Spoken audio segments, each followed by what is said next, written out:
All right, welcome, friends. We are going to take a look at more circles. In case you can't tell, I'm pretty excited about it. I think it's incredible how we're going to look at circles and how they interact with different shapes. You may not think of other shapes when you think of circles, but today we're going to study how circles and other shapes are related. So our first problems are going to come from section 10.1.3 in your text. It says as you investigate more parts of the circle, look for connections that you can make to other shapes and relationships you've studied so far in this course. So the first problem has us looking at a semicircle. It says, what is the measure of the angle when it is inscribed in a semicircle? So in this case, if QR is 180 degrees, what is the measure of angle P? Well, in this case, angle P has to be 90 because it's half of this intercepted arc that is 180 degrees. But now, because this is a semicircle, if I draw that in, that's a diameter. And now I have a right triangle inside that circle that I can find lengths, find angles, use all my right triangle trig tools. And that's what we're going to do here in part B. At part B, it says you have several tools you can use with right triangles. The special relationship you found above can be useful. For example, in this case, UV is a diameter, which means it cuts through the center of the circle. So this arc is 180 degrees, and I know this angle here then has to be 90. And then it gives me a little more information. It says if TU is 6 and TV is 8, what is the length of the radius of the circle? Well, I already know that that's a 3, 4, 5 right triangle, just multiplied by 2, so it'd be 6, 8, 10. If you didn't recognize that, you could certainly do the Pythagorean theorem to find the diameter of that circle. But it's asking me for the radius of the circle. So if the diameter is 10, I know the radius is 5. And the area of the circle I can answer rather quickly would be 25 pi square units. In lesson 10.1.1, you learn that a chord is a line segment that has endpoints on the circle. What geometric tools do you have that can help find the length of the chord?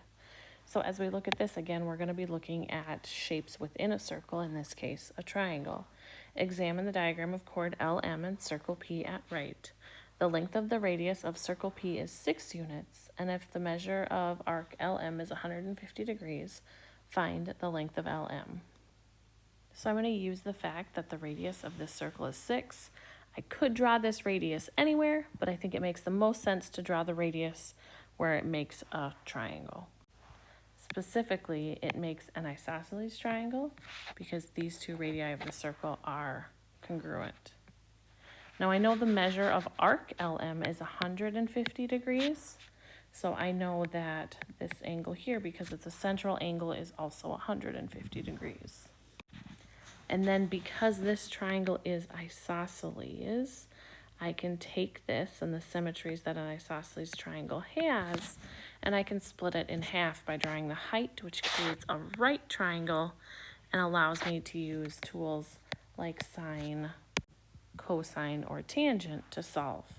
Now I want to find LM, which is this entire length. I'm going to start by finding just this portion of it and then doubling it. So here I've isolated just the part of the picture that I want to deal with here. The x is opposite of the 75 and the 6 is the hypotenuse.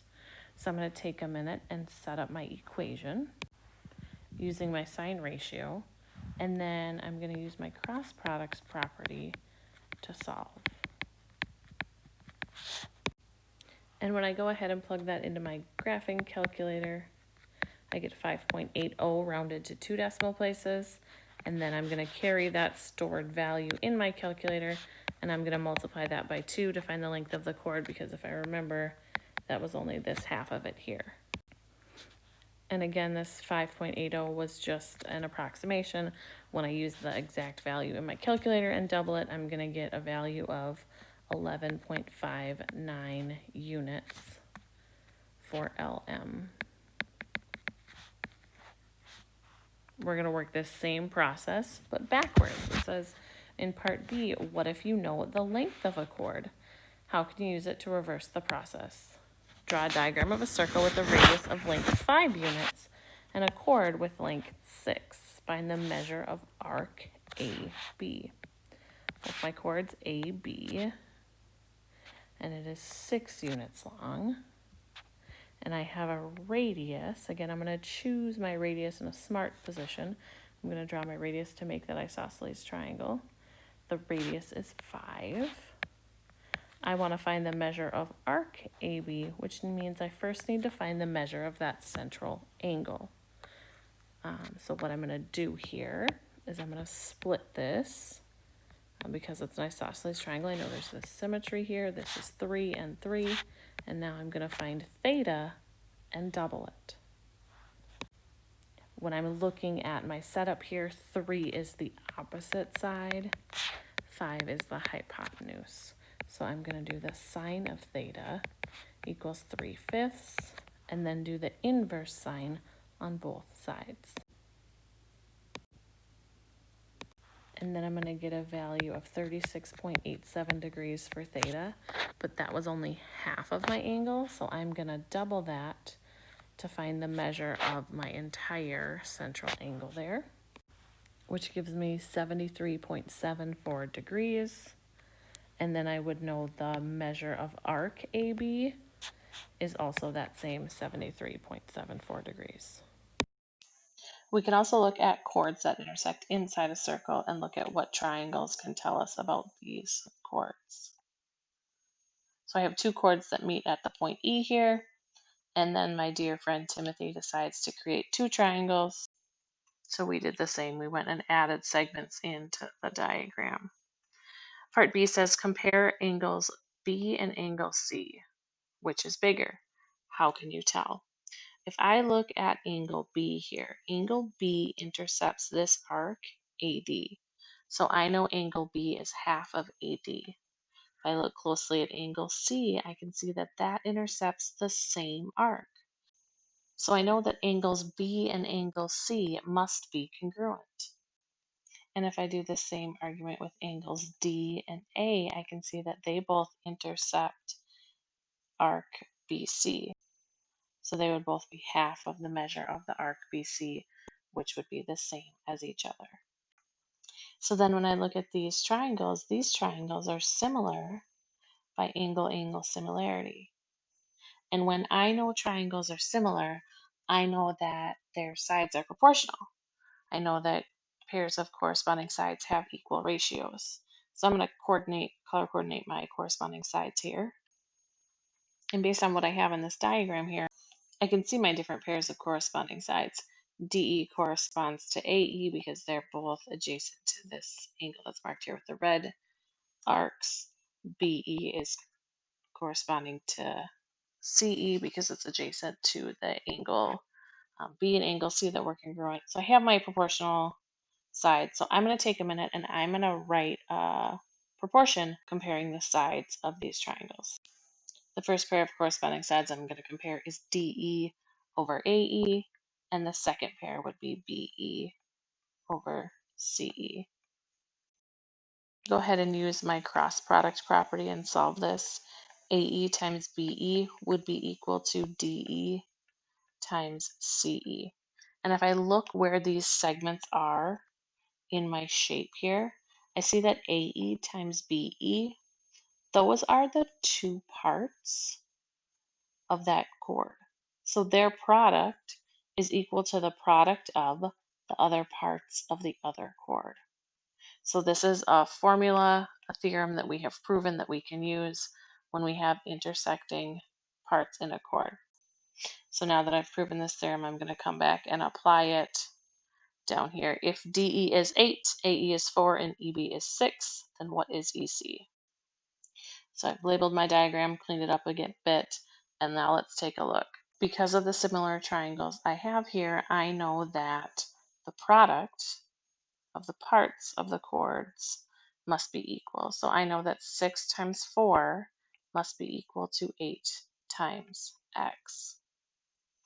And then solving that is going to give me my value for the missing piece of the chord. All right, we have one more shape we're going to look at that is inside a circle, and that is when a polygon is inscribed in a circle when each of its vertices touch the circle. How are the angles of the quadrilateral inscribed in a circle related? Consider this as you answer the questions below. For the ABCD inscribed in the circle at right, solve for x. Explain how you found your answer. So I have to solve for x here. If I trace the angle that's formed by x, it would be half of this arc, BD. If I look at the other angle here, the 100, 100 would be half of this arc here, BAD, that major arc. So I know the measure of angle BAD is 200, and because this shape is a circle, I know that BCD has to be 160 degrees because the degrees around a circle are 360. So from there, I can find the value of x. X has to be half of arc BCD, so x is going to be 80. Now, as I look at this, I notice that these two are supplementary. Is that always the case? Okay. It says, Alejandro noticed something. I think the opposite angles of a quadrilateral inscribed in a circle are always supplementary. Is she correct? So to start, I'm going to look at this intercepted arc here to go with the inscribed angle A. I know that that intercepted arc has to have a measure that is double angle A. And then the other intercepted arc that I'm going to look at is the one that is formed by angle B. That is this arc here. And I know that that has to have twice the measure of angle B. Now, as I look at this circle, I know that there's 360 degrees around a circle. That arc would have a measure of 360 degrees. So I know that 2A plus 2B would have to be 360. And then using some algebra, dividing everything by 2, I would know that A plus B would have to be 180 degrees. Therefore, I can conclude that opposite angles in a quadrilateral that is inscribed in a circle are always supplementary. So we've done a lot of work with shapes in circles, but today we're going to briefly extend those to look at lines and circles. Now, when I look at lines and circles, one of three things can happen.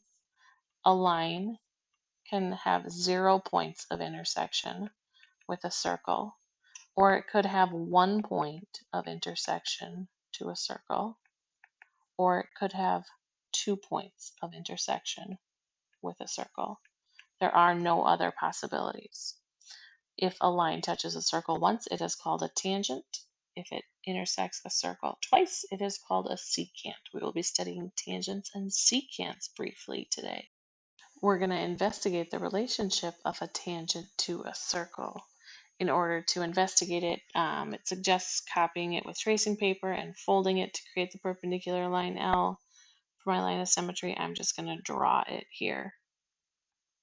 Because this line of symmetry passes through this point C, I know that these angles here have to be 90 degrees. So I know the tangent line to a circle has to be perpendicular to the radius at the point at which it meets the circle.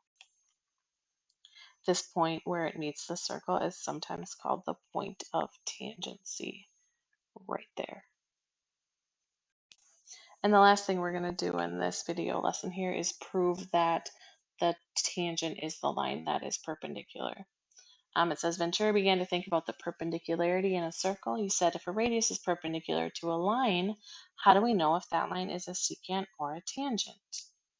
And then they started working on that question. It says, let's assume the line perpendicular to the radius is a secant. So then it meets it twice.